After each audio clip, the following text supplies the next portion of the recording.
Hi, welcome to Detailing Tips with Ryan at Audi Kitchener-Waterloo.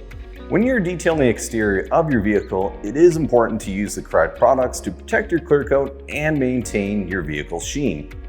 For general exterior washing, use a wash mitt that is clean and free of debris. It is recommended to use a wash mitt for the body panels and a separate wash mitt to wash the wheels, rocker panels, and vehicle seams such as door jambs and trunk crevices. For drying, use a soft microfiber cloth or chamois. The microfiber will remove debris and dirt into the fibers and should be cleaned between uses. While the chamois is smoother, it does not lift dirt from the vehicle, but rather works effectively to pull water into itself. When using these products, it is always important to remember that the more pressure you apply, the more likely you are able to grind dirt, dust, and debris into your clear coat, causing scratches.